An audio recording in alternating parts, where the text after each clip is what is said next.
one way of thinking about when we read for ourselves with tarot is that we are having a conversation between ourselves and something else, and the tarot is narrating what that something else or higher aspect of ourselves has to say. And before you start reading tarot, you can choose what higher self or other aspect you are choosing to connect with.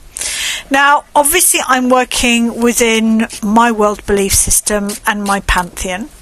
And I'm going to be honest, I wouldn't play around with this too much. I certainly wouldn't be trying to connect with anything that I might think is a dark energy or dangerous. I wouldn't be playing around with Beelzebub or Lucifer or any of those energies that I don't understand or feel comfortable with. I'm not saying they're bad, I'm just saying I don't feel comfortable with them. So what I've done here is I've got some stick-it notes out and I've written down, I think we can all connect with our ancestors using tarot. If you don't have a good relationship with your parents and grandparents, then you might be going way further back. You might be going back, quite a few generations.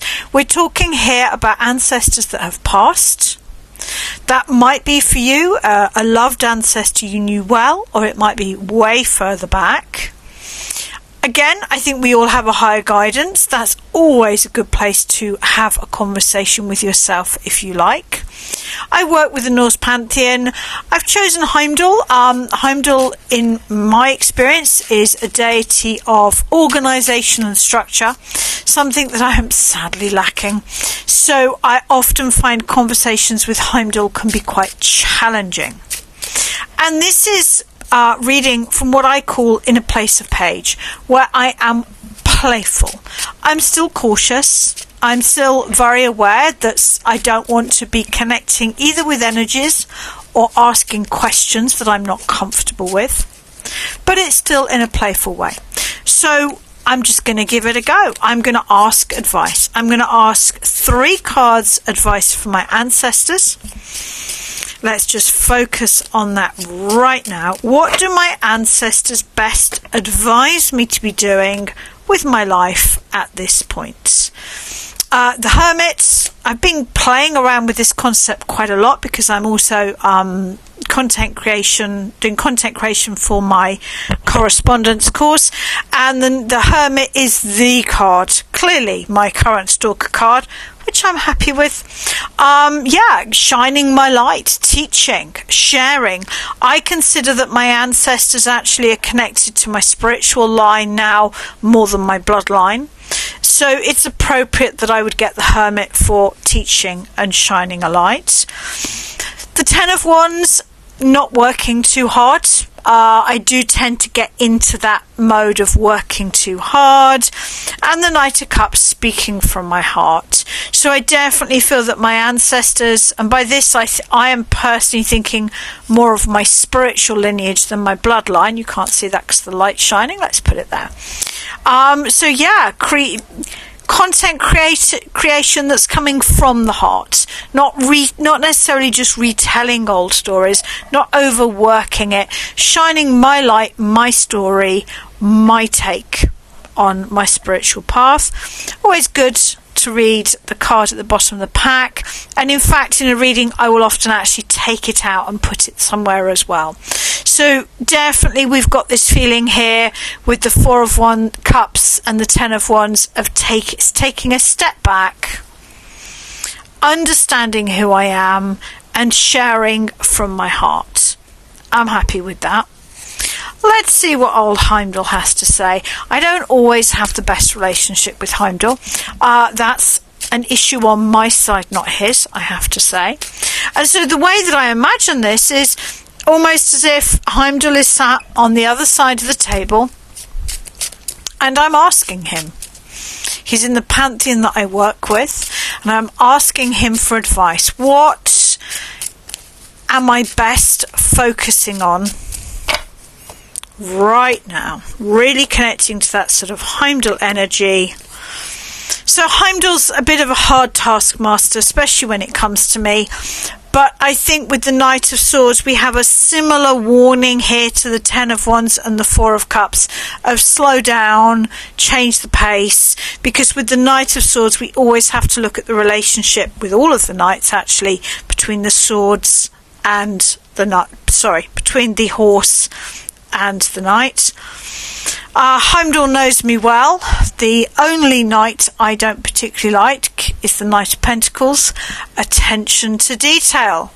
I'd rather be working with my ancestors, thank you, sharing great tales that have bubbled up from my unconscious. But it is totally expected that Heimdall would be saying, don't work so fast, pay attention to details. Actually, I have literally just got both my copies of the Eddas down off my shelf to reread them again with more care and make notes. So I'm okay with this one. And I think in a similar way here, we've got the Sun and the Hermit. They're both about shining a light. Heimdall, both my ancestors and Heimdall are telling me to slow down slightly. The ancestors are reminding me to connect with my emotions, and Heimdall, as I would expect, is reminding me to check the details. Card at the bottom of the pack, and this is why I am never bored with tarot, because here we have the beautiful connection between the Ace of Cups that is being given here and the Ace of Cups here. I think this is partly to do with work, reminding me to connect with where my heart lies, which actually is in stories, real life stories from the Eddas, from the tarot, from clients. That's the bit that I love, is the human personal connection. But slightly different advice. Particularly, I love the duality between the Knight of Cups and the Knight of Pentacles. And then my higher guidance. To a degree, although there is unconditional love, I believe, from our ancestors who have passed, and from any spirit guides that you may choose to work with, our higher guidance is perhaps a more personalised and neutral form of advice. So let's ask, because as I said, this is a playful reading. I'm exploring concepts here. So let's imagine my wisest self is sat over from me from the table, and I am asking myself, what should I focus on in my life right now? It would be entertaining, and one of the ways that I read is I contemplate, what do I expect to see? It would be entertaining if the final night came out. That would be all 4 nights in one comparatively small reading. We've had the Hanged Man. I would kind of expect to see the Hierophant there, maybe even the Hanged Man to kind of finish that up. I'm wondering whether we've got emotions as a very strong story. I'm wondering whether there's going to be a Cups at the bottom of the pack again. So often when I'm reading for a client, I will stop. I will reflect on the story so far and consider what I expect to see next. I feel these two have said very similar things. Will my own higher guidance match this, or will it say something rather different? So the Three of Swords, which is speaking my truth and emotional authenticity. The Three of Cups. It's unsurprising that my own self is being the harshest critic of all at this point. And the Two of Pentacles. I am aware that I've isolated myself recently. I've got a lot on. I got 4 kids. I'm prepping for Christmas. There's only me. I'm really focusing on getting my work done so I can take a proper time off over Christmas, and I have isolated myself as I've done that. I did stop and play one of my favourite games with a couple of my kids this afternoon, but I don't really have enough time for distraction and play, not unless it's tarot play. And arguably, I'm very good at sharing aspects of myself here, but I'm less good at doing it on a one-to-one basis. I'm curious to see. There we go. Cups. Yeah, so this is probably the most relevant line of all. And maybe that's quite a sobering thought, that it's easy to get lost in the spiritual work that's connected with ancestors and patrons and spirit guides. And I'm very good at that. But it is true, I still haven't fully processed certain wounds in my life. And I probably could do with a bit more social time and a bit more fun in my life, because I'm very comfortable working here and less comfortable working with my own higher guidance. And maybe you're the same as me, or maybe you're not. Maybe you're really comfortable with your own emotional self, and you're just getting to grips with connecting with spirit guides and ancestors. We're all different. We're all on a path of learning, but I'm fascinated, and I will be leaving this out, taking a picture of it, journaling it.